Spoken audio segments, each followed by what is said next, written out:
Olá, salve, salve galera! Começando mais um vídeo aqui, uma videoaula para vocês que estão de quarentena em casa aprendendo, tá bom? Então essa aqui é dedicada à primeira etapa de matemática, para a gente poder fazer umas atividades no final. Assistam toda a videoaula para tirar todas as dúvidas. Caso queira, possa dar um pause, volte, reveja de novo, que vai ficar. Eu vou tentar fazer o mais simples possível para ficar bem detalhado para vocês, tá? Então vamos lá.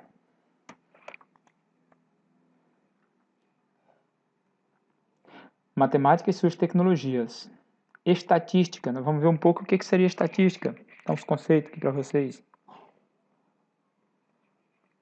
A hashtag Fica em Casa Aprendendo, que é isso que a gente está fazendo esses dias, tá? O que diz o dicionário? Estatística, parte da matemática em que se investigam processos de obtenção, organização e análise de dados sobre uma população ou uma coleção de seres quaisquer, e métodos de tirar conclusões e fazer predições com base nestes dados. Fonte, eu quero frisar para vocês que eu fiz questão de colocar esse nome de fonte aqui porque faz parte da nossa aula, tá? A gente vai falar o que é fonte, jazinho. Mais adiante vai precisar, então aqui já começando pela fonte. Essa fonte é de onde tiramos esse resultado aqui de estatística, tá? A resposta para a palavra estatística. Ela foi tirada do Aurélio Buarque de Holanda Ferreira, que é a pessoa lá que fez, o autor que fez essa resposta para o nome de estatística. No Mini Aurélio, século XXI, é escolar. O Mini Dicionário da Língua Portuguesa, quarta edição, Rio de Janeiro, Nova Fronteira 2000. Então foi nesse período aí, tá dizendo onde foi, que ano foi, quem foi que fez. Então, se você buscar nessa fonte, vai encontrar esse mesmo resultado. Algumas definições. População, conjunto de todos o que interessa ao estudo de um problema de pesquisa, segundo alguma característica pré-selecionada. O que seria então população? É o todo que você está pesquisando. Mas a gente fala população, não é só o povo em geral, não, pessoas não, tá? Pode ser qualquer parte que você está pesquisando. Você quer pesquisar as carteiras da escola, por exemplo, ver quantas carteiras tem quebradas, qual é o estado de cada uma. Então a população seria as carteiras. Tá? Não gente, mas as carteiras. Então a população é um conjunto que você está buscando informação sobre aquela parte que você quer pesquisar. Isso é população.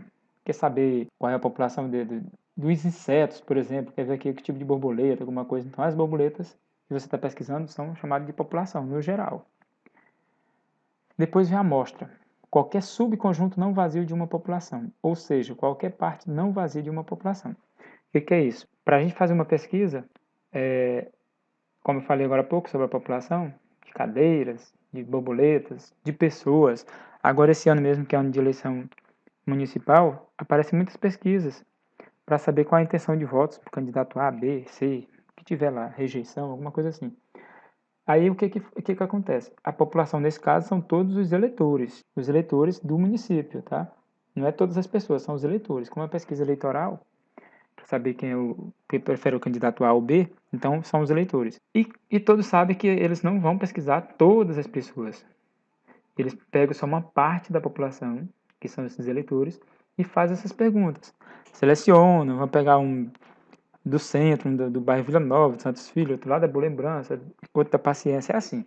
Eles vão selecionar os lugares e quantas pessoas vão pesquisar naquele lugar. Essa é a estratégia do Instituto. E aí eles vão selecionar uma parte dessas pessoas.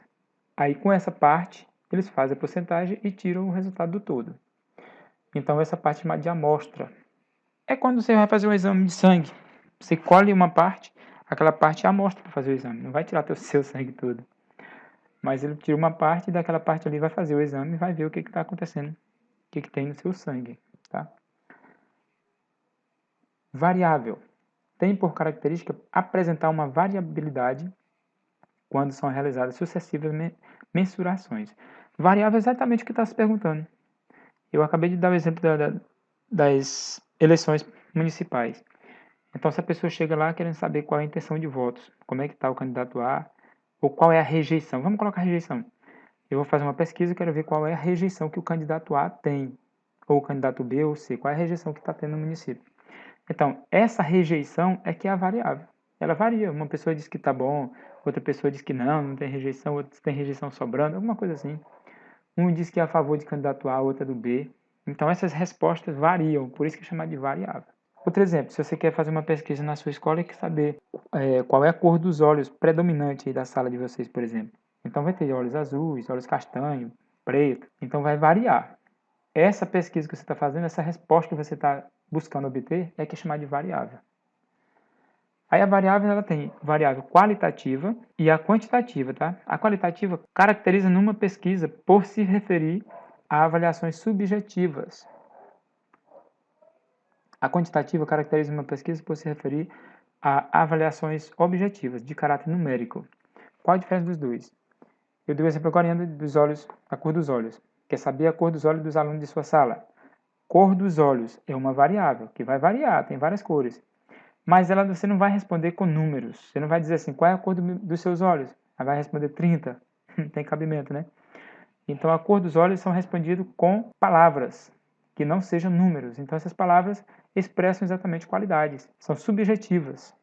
Por isso que chama qualitativas, são aquilo que é qualidade. Se perguntar assim, qual o dia da semana que você mais prefere de domingo de domingo a sábado, por exemplo? Aí você vai dizer um dia da semana, você vai falar lá sábado, sei lá, terça-feira.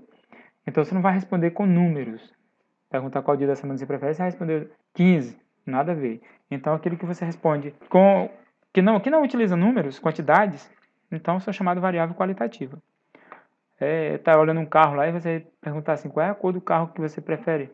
Então a cor do carro você não vai responder com números, com quantidade, você vai responder nomes. Por isso que é chamado variável qualitativa. Já a quantitativa é o que eu estou acabando de juntar as duas aqui. Quantitativa é tudo que você responde com números. Exemplo, quantas pessoas residem na sua casa? Você vai responder tantas pessoas. Isso é números. 5 pessoas, 10 pessoas. Então, se você responder com números, é chamado de quantitativa, tá? Alguma dúvida é só voltar e repetir o vídeo. Vamos lá. Elemento de um gráfico. Sabemos que na estatística o que mais utilizamos é tabelas e gráficos. Aqui a gente vai mostrar os gráficos. O gráfico é composto de título, tá? O que indica o título? Indica o assunto do gráfico. É o que vem bem em cima, ele indica o assunto daquele gráfico que você está estudando. É o cabeçalho também. Explica o conteúdo dos gráficos. Olha, o título indica o assunto que está no gráfico. E o cabeçalho explica o conteúdo dos gráficos. Está explicando o que é. Às vezes aparece só um, indicando as duas coisas, título e cabeçalho. Mas tem gráfico que aparece os dois. Geralmente o título é o mais de cima. Corpo são os dados do gráfico. Tudo que compõe um gráfico é chamado corpo. Corpo que compõe aquele gráfico. Fonte, acabamos de ver lá no início da aula. Fonte mostra de onde foram recolhidos os dados para organizar a tabela ou o gráfico. Aparece sempre no rodapé. Exemplo aqui, ó. Prevalência de excesso de peso e obesidade por sexo. Aí tem aqui, excesso de peso é maior entre os homens. Isso aqui é fictício, é só um exemplo mesmo para você ver o que é cabeçalho e o que é o título. O título aqui é esse de cima aqui, ó.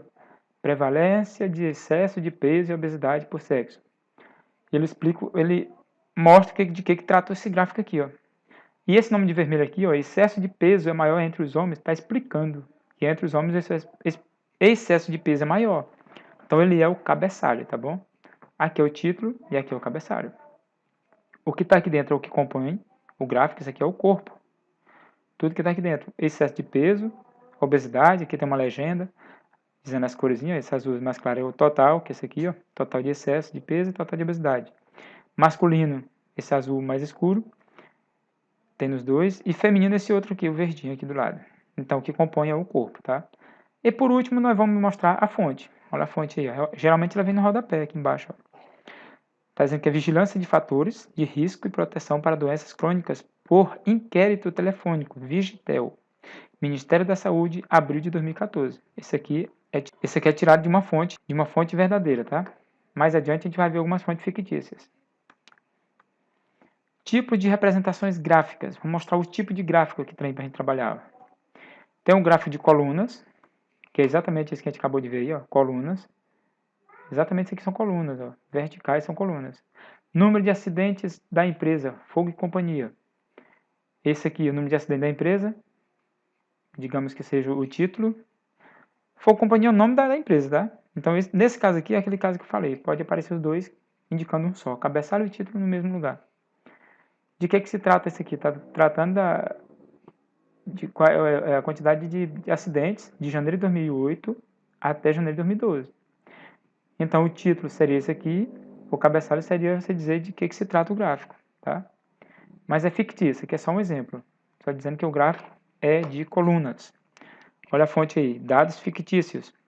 Plotagem do gráfico, Microsoft Excel. De onde foi tirado ele, feito ele, tá? Só um exemplo. Outro tipo de gráfico, vamos lá. Gráfico de barras. É bem parecido com aquele lá, só que ao invés de ser colunas, e coluna vertical, isso aqui são barras porque é na horizontal, tá? São barras. Fonte na mesma fonte. Outro tipo, gráfico de pizza. Por que chamam gráfico de pizza? Porque parece uma pizza mesmo. E são tiradas as fatias, tá? Essas fatias são de acordo com o resultado daqui, ó. No caso aqui em porcentagem, tá dando a maior fatia para 36,4% em janeiro de 2012. Isso aqui, ó. Então, é a maior, mas ela também não é feita aleatória não, tá? Isso aqui é feito matematicamente, calculando que ela todinha, essa circunferência completa são 360 graus, e aí você vai calcular exatamente 36,4% de 360 graus. Aí você vai calcular o grau bem aqui, ó. Se fosse 50%, seria a parte B no meio, ó. Tá? Tudo bem, gráfico de pizza, que também é chamado de gráfico de setores, tá? Tem lugar que chama de gráfico de setores, é o mesmo. E por último, o gráfico de linha, que é exatamente aquele que durante as campanhas eleitorais aparece muito. Dizendo lá, o candidato tal, em julho estava lá em cima, em setembro desceu, outubro subiu de novo, e assim vai. Isso aqui é o gráfico de linha. O gráfico é só essa linha azul, tá? Isso aqui não é gráfico não, isso aqui compõe uma parte do gráfico, mas o gráfico é simplesmente essa parte azul aqui, ó. Chamado gráfico de linha, tá? Hora de exercitar. Agora você vai pegar seu livro, tá, de matemática, vá para a página 42 do nosso livro de matemática, copie e responda no caderno as atividades 1 e 2. Você vai pegar seu caderno, abrir nessa página 42 e vai responder essas duas atividades. Responder, mas você vai copiar no caderno, tá? Começando outra atividade, não é continuando aquela anterior que tinha, não. Você começa primeira e segunda atividade, responde, copia e responde, e depois de respondida, enviar uma foto para o meu WhatsApp. Como vem sendo, já vem acontecendo esses dias, tá bom? Lembrando que essa foto vai condicionar a presença sua lá no CAEP, no diário. Se não mandar ela, aí você vai ficar com falta. Um abraço e até a próxima.